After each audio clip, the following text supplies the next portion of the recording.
motivator when it leads to learning. And that's where we are right now, all of us.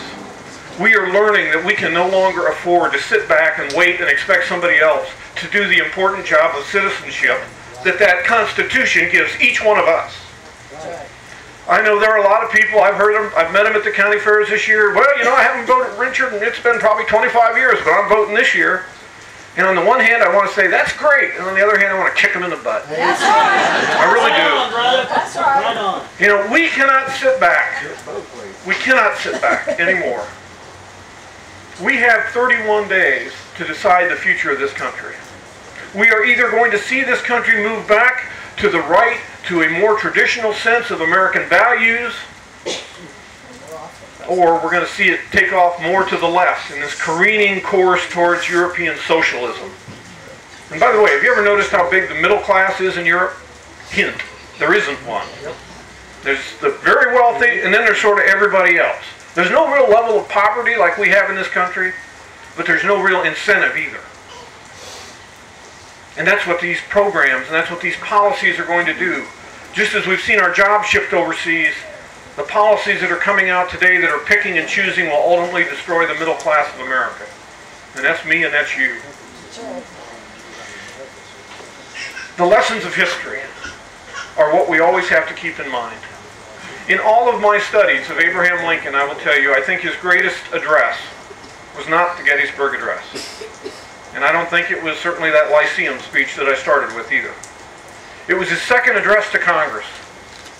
When the bottom had totally fallen out, they were in deep trouble, the battles were going badly, the Civil War was likely to be lost, and there were a lot of people in the United States Congress ready to quit funding the war, to give up.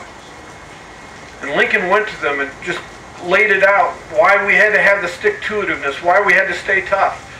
And he had this great ending of the speech that said, "The fiery trials through which we pass shall forever light us in honor or dishonor to the last generation. For we shall either nobly win or meanly lose. This the last best hope of earth." I hear that last sentence being used by Mr. Obama every now and then, but I wonder if he ever really gets the context. No. You know, Abraham Lincoln stood on principle. He stood on saving the country, not dismantling it. He spent his entire working lifetime on making the law be the standard, not an excuse, not some point of expediency by which they could throw away one person's rights to favor somebody else. You know, I am so sick of the mantra, change we can believe in. That's not their mantra. It isn't change we can believe in. It's stop us if you can. That's right. And we get our chance.